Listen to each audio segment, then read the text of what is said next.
Every empire has enemies, but some enemies don't just want power, they want erasure. For 18 years, Nudav Dumash believed he was an orphan, but the truth is far more dangerous, because Nudav wasn't abandoned, he was hidden, and the empire meant to be his was stolen. Long before Nudav Dumash was born, Victor Hale was already inside the Dumash empire. He didn't inherit wealth, he earned proximity to it. Victor grew up in a working-class industrial town where factories closed faster than people could find work. His father was an engineer who believed intelligence alone guaranteed success. That belief died slowly as layoffs spread. Victor learned something early. The world does not reward intelligence. It rewards control. He studied finance obsessively, not because he loved money, but because he loved systems of power. By the time he was 30, he was already being called a financial prodigy. By 40, he was recruited by the Dumash Group. That's where everything changed. Adrian Dumash was different from the executives Victor had met before. He wasn't just rich, he was respected. Employees spoke about him like he was a visionary. Governments negotiated with him. Entire industries moved when he made decisions. Victor watched carefully, and what he saw irritated him. Adrian Dumash wasn't the smartest man in the room, but people trusted him. Victor, on the other hand, was always the smartest man in the room, yet no one trusted him the same way. That difference planted the first seed of resentment. Officially, Victor Hale was chief financial officer. Unofficially, he became the architect of the empire's financial expansion. It was Victor who structured the global acquisitions. Victor who reorganized the investment networks. Victor who quietly turned the Dumash Group into something far bigger than the public understood. Trillions flowed through systems he designed. And yet every headline said the same name, Adrian Dumash, not Victor Hale. The empire was growing, but the credit belonged to someone else. Victor didn't wake up one morning and decide to steal an empire. The idea grew slowly, like rust under paint. He watched Adrian Dumash make decisions that Victor believed were reckless: charitable investments, humanitarian projects, employee benefits that cut into profits. Victor saw those decisions as weakness. Adrian saw them as responsibility. Their arguments became frequent. One night, after a board meeting, Adrian told him something that Victor never forgot. "You see numbers? I see people." Victor smiled politely at the time, but privately he thought, that is exactly why you should not be in charge. The private jet accident shocked the world. The media called it tragic. The board called it devastating. Victor called it inevitable. But there was a complication. Adrian Dumash had a child, a son, an heir, Nudav. And an heir meant Victor could never fully control the empire. The board would always have a reason to wait, to stall, to preserve the Dumash name. Victor understood something the others didn't. Power doesn't survive uncertainty. It demands finality. Victor didn't need violence. He needed disappearance, a carefully managed crisis, a tragedy big enough to bury records. The orphanage fire created exactly that. When the dust settled, official documents listed the Dumash heir as deceased. The board mourned. The public moved on. Victor Hale took control. Not loudly, not dramatically, but permanently. Victor rebuilt the Dumash empire in his own image. Efficient, ruthless, unquestioned. The humanitarian programs were cut.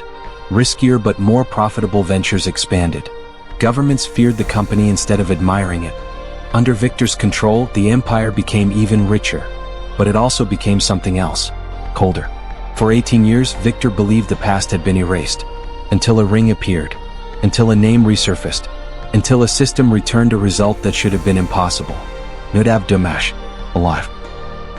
Victor Hale is not afraid of violence. He is not afraid of scandal. He is afraid of legitimacy. Because if Nudav Dumash returns, Victor's entire empire becomes stolen property. The board could turn on him. Investors could demand change. Governments could investigate. Everything he built could collapse overnight. Not because he failed, but because someone else has the rightful claim. That is something Victor Hale will never allow. Victor no longer sees Nudav as a person. He sees him as a system error, an anomaly that must be corrected. Quietly, permanently. But Victor is patient. He doesn't rush problems. He studies them. And as he studies Nudav Dumash, he begins to realize something unsettling. The boy he erased is not weak. He is observant, resilient. Victor Hale doesn't believe he stole anything. In his mind, he saved the empire. from sentiment, from weakness, from the mistakes of Adrian Dumash. And if eliminating an heir was the price, Victor believes history will justify it, because history remembers winners, not rightful heirs. And most dangerous of all, he has nothing left to lose. The man from the message finally appeared, not at the restaurant, not near Nudav's apartment, but at a quiet park just before sunrise. Nudav approached cautiously. The man looked older than before, late 50s, calm, observant. He spoke first. "Your parents were not poor people." Nudav stared. "You're lying," he said quietly. The man shook his head. "Your father built something most people could never imagine." Nudav's voice hardened. "If this is some kind of joke." "It's not." The man opened a small folder. Inside were photographs, corporate buildings, private jets, global headquarters. At the center of every image, the same name, Dumash Group. The Dumash Group wasn't just a company, it was a network. Energy companies, technology firms, shipping empires, investments across continents, trillions in assets. The man placed another photo on the bench. A younger man stood in front of a skyscraper, confident, powerful. Nudav froze.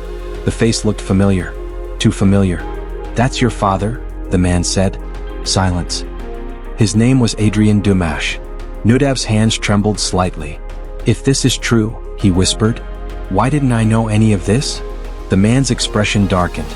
"Because the night your parents died, someone decided the Dumash family line needed to end. The orphanage fire wasn't an accident. It was a cover." The man explained slowly.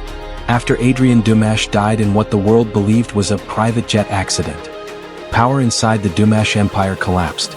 Board members fought. Executives turned on each other.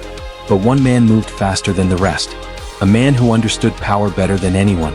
Victor Hale. He was the chief financial officer. Quiet, brilliant, ruthless. Within months of Adrian Dumash's death, Victor Hale controlled the empire. But there was one problem. An heir. A child. Victor Hale couldn't kill a child openly. Not without destroying the empire he was trying to control. So he chose a cleaner solution. Erase the heir. Erase the records. Erase the identity. The orphanage fire created the perfect story. A tragedy. Lost documents. No surviving family. Nudav sat in silence. Every memory he had suddenly felt fragile. "So you're saying my entire life was fake?" he asked. The man looked at him carefully. "No. Your life was real. But it was never supposed to exist." Across the city, Victor Hale finally received confirmation. A photo appeared on a secure screen. Nudav. Alive. Older. Unmistakable. Victor Hale stared at the image. His voice remained calm, but his eyes hardened. "So," he said quietly, "the ghost survived." The room fell silent. One of his advisors spoke nervously. "What do we do?" Victor Hale didn't hesitate. "Find him." Pause. "And this time, make sure history stays buried." Back in the park, the man stood. "You need to disappear," he told Nudav. "Why?" The man looked at him with a mixture of regret and urgency. "Because the people who stole your empire just realized you're alive." Nudav watched him leave. For the first time in his life, he understood something terrifying. He wasn't just poor. He was the rightful heir to one of the largest fortunes on earth. And the people who stole it would kill to keep it. Next episode teaser. In episode 6, Nudav Dumash learns the first rule of power. If you want your empire back, you must survive the hunt.